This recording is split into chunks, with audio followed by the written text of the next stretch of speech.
Thank you so much for joining us for this special edition of All Angles. I'm Dion Jax-Miller, and a very special welcome to our viewers on onespotmedia.com. Do remember our hashtag, it's TVJ All Angles. Now, of the 367 new cases of COVID-19 reported in Jamaica on Tuesday, 75 of those came from Westmoreland, second only to Kingston and St. Andrew.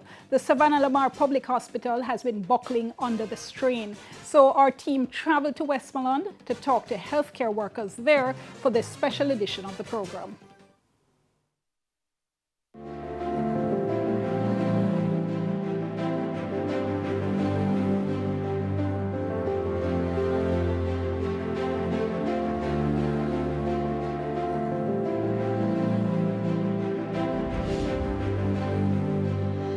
Talk to me about preparing to come in to start the workday nowadays. How do you prepare yourself? Coming in, getting in the car to come to work, you start to say a prayer, you start to say a chant, just to encourage yourself, basically trying to boost yourself to enter through the A&E door. Because as you enter, your spirit just drops. Because you look, there's nowhere to put anybody. You're walking in and there's patients coming in behind you.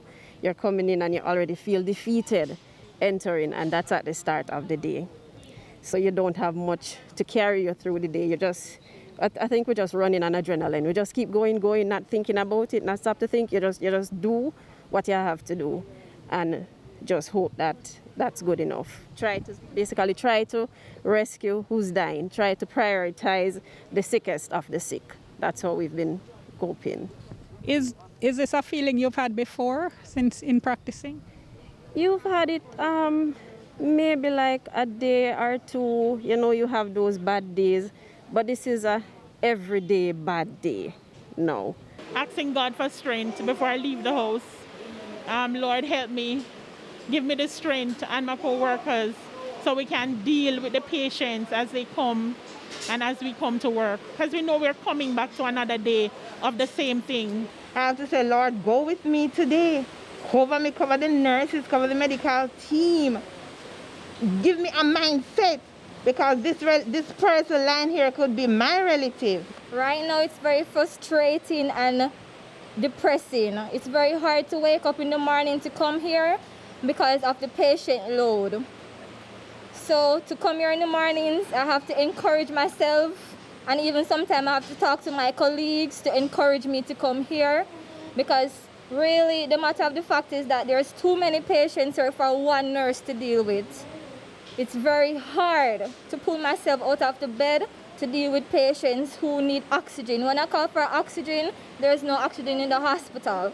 Patients are distressed. What can I do if there's no oxygen here? It's very disappointing and discouraging. It's very sad to know that I'm a nurse and I can't help them when they need oxygen because of the COVID spike. What I always wanted to say if I got the chance, and I got the chance now, is that COVID is real. Please social distance, wash your hands and stay home. Too many elderly patients are coming here needing oxygen, COVID positive. Couple days later, after they're admitted, they die. It's very sad. You say you call sometimes your colleagues, you have to talk to them to make you come, to encourage you to come to work. What did they say to you? Okay, so basically they're saying that, oh, I'll be at work today, so don't worry, we kind of lean on each other's shoulder. And I even have a colleague right now who is very depressed because we have a next area that's called the respiratory area. If you go out there now, we have one specific area for them that doesn't even have a bathroom for them to shower. And then because there are so many respiratory patients, they're in the waiting area. The waiting area is not for patients who are hospitalized. It is for patients who need treatment to go home. But no, there's bed. So we don't have enough space for that, and to come here to see that is very discouraging. But then at the same time, you have to be like, oh no, if I don't come, the place is short. I have to go to help my colleagues. That's the only thing holding me here right now, helping my colleagues, because I know that once I'm at work, we'll work together to go through this. But it's very hard on our body, on our soul and mind to be working so hard every day. If we come to work 3 times for the week or even 4 times, it's always going to be like this. Nothing changed. I was off for the weekend thinking that something would have been different. But when I came this morning, I saw more beds outside in the waiting area. I was like, no, this can't work, people. This can't work. I am human. I can't do so much. You ever have a day where you say, boy, I can't take it. I don't want to go to work today? Well, actually every day. Because knowing what you're coming into, but you still have to come, the feelings is there that you don't want to come. So how you get yourself up and into the work? I just tell myself that I'm already in the health system, so I have to go and help who need help. You ever feel like quitting?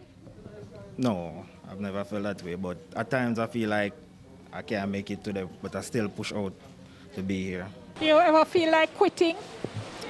Definitely. I was even speaking to a colleague and she's like, only thing is left for me to do is quit. She didn't even message us to say she wasn't coming to work other day because she was so frustrated.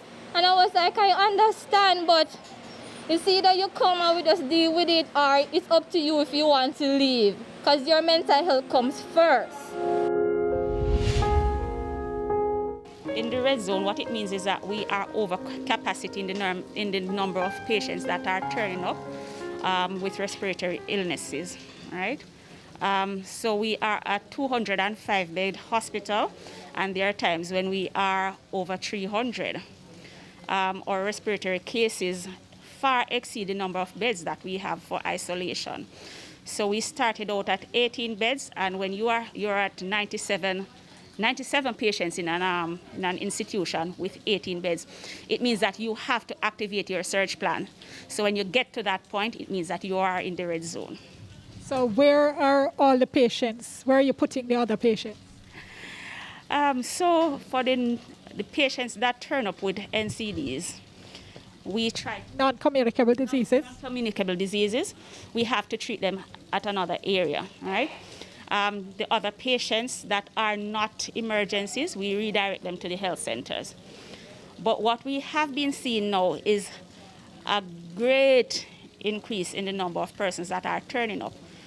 So you have patients sitting in the emergency room for 4 days, sitting on a regular chair. There are those who are in the chair, wheelchairs. And so I'm not certain if the porters said it to you, but this is one of the things that's hampering their efforts. There's not enough wheelchairs to go around because patients are actually sitting in them, waiting for a bed. How does this wave compare to the last COVID wave that you had? Is this much worse, and if so, how? It's much worse. How? Because there's more people coming in. This is worse. Initially, when we started preparation for COVID, we had small numbers, 15, 13, 12. Now we are in the 90s and hundreds and so forth. We got some containers that are retrofitted, and that holds 4 patients, negative pressure area and all of that.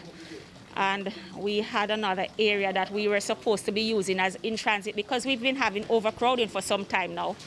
So we had an area that we said we would use it as an in transit for patients who are awaiting admission. We would have them housed in that area. However, when COVID came, we had to put patients there. We converted the outpatient clinic into an 8-bedded unit. And so our outpatient clinics now, we operate outpatient services from satellite. So we operate that from Independence Park. Of course, you know, with that happening, you have to scale down the number of clinic days you have. Right? So when you usually have 2 surgery days, you've now gone down to 1. So it puts our waiting time for surgeries and all of that way back. And so when we were finished, we ended up with 18 beds. And we were comfortable up to a point until later. Then when the second surge came, we realized that we could no longer manage like that. So we had to repurpose, well, before the surge, because we know that based on the trend we were seeing, we realized that we have to put something in place. So we went ahead and we repurposed the female medical ward. So that should give us an additional 14 beds. It means then that we had to implement a bed management system. Wherever there is a bed, we had to put patients now, because that area now is solely for isolated cases. And so that ward usually carries 36 patients. So we had to take down and create done in Duffin area, isolation area and all of that. And so we got 14 beds from it. So we are up to 32. But when the numbers went down in February, we said, all right, we would go back to our normal operations. And by the time that happened, by June, the surge came, and we had to go back. So I think, well, some of the staff members were saying, we don't know what we're doing. that's where they got, because no sooner had you done that, then you had to revert to that. So, but it's something we had to do. So we are now at 34 beds, sorry. But notwithstanding, it's never enough. So we had an area at the front that we were preparing for what we call it the compassionate care building, because what we wanted to have was a positive, we wanted patients to have that positive interaction when they come to us. So we created that area solely for that purpose. The next thing I know, we had to be using it for patients as well. So an area that normally, well, when it started, we had 7 patients in there. Sometimes I hear we had 11, and the numbers keep going up. Of course, that area is not piped with oxygen for such a purpose, because it was not the intended purpose. So I just signed some documents a while ago for us to get piping into other areas, because the emergency room, or what used to be the emergency room, we pretty much have to convert into wards right now. When we came in, the waiting area, Doctor, we're seeing beds in there. Yes, that is our waiting area. So what we have to do now, we have 2 tents at the back. So what we have to be doing now is move out the triage area under the tents. So we have 2 tents at the front. One is respiratory, for just respiratory cases, maybe not cases that require oxygen. But the patients that you see sitting where the beds are, I can tell you they have been here for more than 5 days. So even, I don't know if you saw some very low beds, if you were able to see the low beds. It's not ideal, but at least it's better than than sitting in a hard chair for 3-4 days.